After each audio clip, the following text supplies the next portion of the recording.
এসব বিষয় নিয়ে বিস্তারিত আলোচনার জন্য স্টুডিওতে যুক্ত হয়েছেন সহকর্মী ফারুক ভিয়া রবিন। যাচ্ছি তার কাছে। রবিন, আমরা কয়েকটা রিপোর্ট দেখছিলাম, বিভিন্ন দল তাদের মতো বক্তব্য দিচ্ছে। সেক্ষেত্রে আজকের আলোচনায় মাথাচাড়া দিচ্ছে দেশের শত্রুরা।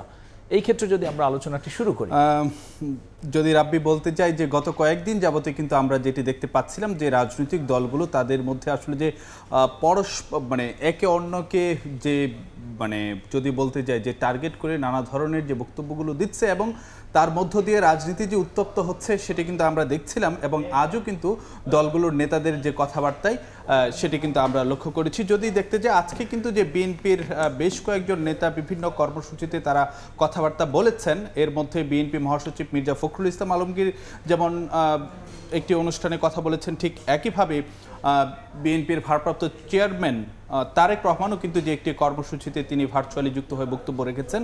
তো আজকে বিএনপি নেতারা যে কথাগুলো মোটা দাগে বলেছেন সেটি হলো যে দেশের শত্রুরা আবারও মাথাচাড়া দিচ্ছে এবং সেই জায়গায় সময় যত গড়াচ্ছে ততই দেশকে যে পুরোপুরি আসলে যে নৈরাজ্যের দিকে ঠেলে দেওয়ার একটি যে অপচেষ্টা চলছে এবং নতুন নতুন শর্ত যুক্ত করে দিয়ে গণতন্ত্রকে আসলে যে সংকটময় অবস্থার দিকে নিয়ে যাচ্ছে একটি গোষ্ঠী, এমন অভিযোগও কিন্তু যে বিএনপির পক্ষ থেকে করা হচ্ছে। এবং সেই জায়গাতে আজকে বিএনপির ভারপ্রাপ্ত চেয়ারম্যান তারেক রহমান যে কথাটি বলেছেন যে এমন অবস্থায় যথাসময়ে নির্বাচন নিয়েও কিন্তু যে জনমনে সংশয় সন্দেহ তৈরি হয়েছে, কিন্তু সেটি আসলে যে হওয়ার কথা ছিল না। এবং অন্যদিকে বিএনপির বিজয় ঠেকাতে সংঘবদ্ধ অপপ্রচার এবং অপকৌশল সেটি দৃশ্যমান হচ্ছে, এমন অভিযোগ জামাত আবার বিএনপিকে তাদের যে নোট অফ ডিসেন্ট নিয়ে মন্তব্য করেছে যে তাতে তারা স্বৈরাচারের গন্ধ পাচ্ছে। হ্যাঁ, আজকে জামাতের কয়েকজন নেতা কথাবার্তা বলেছেন, বিশেষ করে জামাতের নায়েবে আমির ডক্টর সৈয়দ আবদুল্লাহ মোহাম্মদ তাহের, তিনি কিন্তু আজকে একাধিক কর্মসূচিতে কথাবার্তা বলেছেন গণমাধ্যমের সঙ্গে। তো সেই জায়গায় তিনি যে জুলাই সনদে যে নোট অফ ডিসেন্ট রাখা সেটিকে আসলে যে স্বৈরাচারী আকাঙ্ক্ষার প্রতিফলন হিসেবে কিন্তু যে তিনি বিষয়টি দেখাতে চেয়েছেন এবং সেই জায়গায় বলেছেন যে নোট অফ ডিসেন্ট যেখানে দেওয়া হচ্ছে সেখানে আসলে একক জায়গাতে ক্ষমতা কুক্ষিগত রাখার যে একটি প্রবণতা সেটি তিনি আসলে যে উদাহরণ দিয়ে দেখিয়ে দিয়েছেন। এবং সেই জায়গায় তিনি বলেছেন যে বিএনপি যে এত সব নোট অফ ডিসেন্ট দিয়েছে সেটি আসলে যে স্বৈরাচার হওয়ার যে চিন্তাভাবনা দেখা যাচ্ছে এবং নোট অফ ডিসেন্ট সহ গণভোটের নজির দুনিয়াতে কোথাও নেই এবং গণভোট হলে 80%ই হা ভোট পড়বে, এমন কথাও কিন্তু যে জামাতের পক্ষ থেকে বলা হয়েছে। এবং জামাত নেতারা বলেছেন যে কোনো দলকে নয়, কোনো দলকে খুশি করা অন্তর্বর্তী সরকারের দায়িত্ব নয়, বরং পুরো জাতিকে খুশি করাই কিন্তু যে অন্তর্বর্তী সরকারের দায়িত্ব, এমনটাই কিন্তু যে জামাত নেতারা বলেছেন। সেক্ষেত্রে রবিন, এনসিপি কি বলছে? তারা তো আজকে প্রতীকও মেনে নিয়েছে। যেহেতু আমরা দেখতে পাচ্ছি যে এরকম যে পরস্পর বিরোধী যে বক্তব্য বিএনপি এবং জামাত নেতারা দিয়েছেন, সে জায়গায় কিন্তু আজকেও এনসিপি নেতারাও কথাবার্তা বলেছেন। সেই প্রতিবেদন আমাদের হাতে রয়েছে, সেটি দেখেছে, তারপর আমরা সে নিয়ে আলোচনা করব।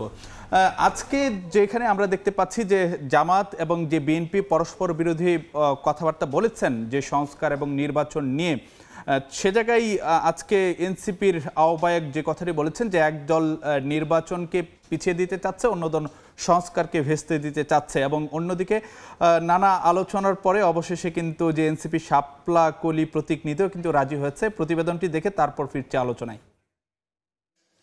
আমরা সরাসরি প্রশ্ন রোববার সকালে রাজধানীর রূপায়ণ টাওয়ারের নিজস্ব কার্যালয়ে চলমান রাজনৈতিক ইস্যুতে সংবাদ সম্মেলন করেন এনসিপির আহ্বায়ক নাহিদ ইসলাম।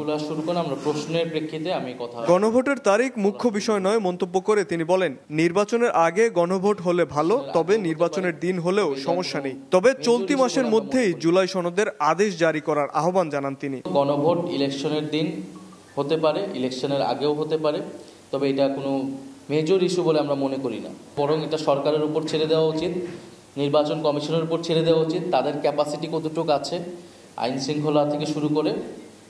তবে যদি আগে করা সম্ভব হয় এটা আগে হলে ভালো, একটু দ্রুত সময়ের মধ্যে, এটা এই মাসের মধ্যেই এই আদেশ জারির বিষয় থেকে শুরু আদেশ জারিটা হয়ে যাওয়া উচিত। গণভোটের অজুহাত থেকে বেরিয়ে সংস্কার নিয়ে ভাবার আহ্বান নাহিদ ইসলামের। তিনি বলেন, একদল নির্বাচন পেছাতে চায় এবং আরেক দল সংস্কার। বিএনপি তো পুরো ঐক্যমত্য কমিশনের শুরু থেকে মৌলিক যে বিষয়গুলো ছিল সেখানে নোট অফ ডিসেন্ট দিয়েছে, বিরোধিতা করার চেষ্টা করেছে।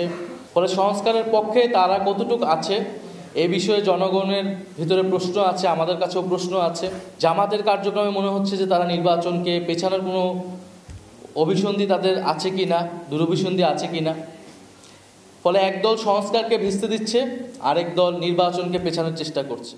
নির্বাচনে আপাতত এককভাবে 300 আসনের প্রার্থী দেওয়ার প্রস্তুতি নিচ্ছে এনসিপি। এ মাসেই প্রকাশ করা হতে পারে প্রার্থীদের তালিকা। এখন পর্যন্ত আমরা 300 আসন ধরেই আগাচ্ছি। আমরা হয়তো এই মাসেই আমাদের প্রার্থী তালিকা চূড়ান্ত করলেই তখন আসলে আমাদের কে কোথা থেকে দাঁড়াচ্ছে এটা দেখতে পারবেন। সংস্কারের বিপক্ষে যদি কোনো দল অবস্থান নেয় তাহলে নির্বাচনের জয়ের না প্রশ্নই আসবে না, বরং রাজনীতি থেকেই তাদেরকে হারিয়ে যেতে হবে। নাহিদ ইসলাম বলেন, জুলাই সনদ সংবিধানে অন্তর্ভুক্ত করা নিয়ে কেউ আতঙ্কিত হলে বোঝা যাবে তারা ষড়যন্ত্রের পায়তারা করছেন। মেজর ইস্যু বলে আমরা মনে করি না। শাবাব ওয়াসি, সময় সংবাদ, ঢাকা। রাব্বি, প্রতিবেদনটি দেখছিলাম। হ্যাঁ রবিন, সেক্ষেত্রে এনসিপি কি বলছে? না, এনসিপির জায়গা থেকে আমরা আসলে যেটি দেখতে পাচ্ছি যে তারা কিন্তু যে বিএনপি এবং জামাত দুই দলকেই কিন্তু তারা আসলে যে অভিযুক্ত করেছেন, এক দলকে সংস্কার ইস্যুতে এবং অন্য দলকে যে নির্বাচন ইস্যুতে। তো সেই জায়গায় আজকে তারা যে কথাটি বলছেন যে বিএনপি এবং জামাত তারা আসলে যে গণভোটের তারিখকে আসলে যে মুখ্য করে তুলছে, এবং কিন্তু সেটি আসলে যে তারিখ মুখ্য বিষয় হওয়ার কথা ছিল না, মূলত সংস্কার ইস্যুটাই মুখ্য হওয়ার কথা ছিল। এবং সেই জায়গাতেই কিন্তু যে নাহিদ ইসলাম বলেছেন যে একদল সংস্কার ভেস্তে দিচ্ছে, অন্য দল নির্বাচন পিছিয়ে দিচ্ছে। আর গণভোট কবে হবে সেটা নিয়ে যদিও বিএনপি এবং জামাতের মধ্যে একটি পরস্পর বিরোধী অবস্থান রয়েছে।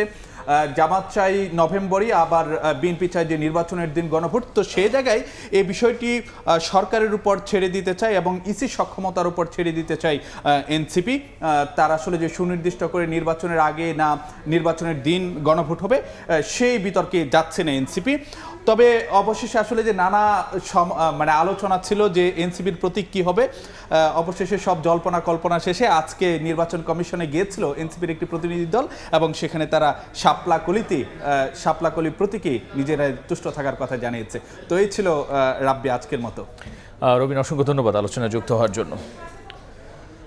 জুলাই সনদ, নির্বাচনী বাস্তবতা এবং রাজনৈতিক দলগুলোর মতবিরোধ, মতপার্থক্য, এসব বিষয় নিয়ে আলোচনার জন্য স্টুডিওতে যুক্ত হয়েছিলেন সহকর্মী ফারুক রবিন।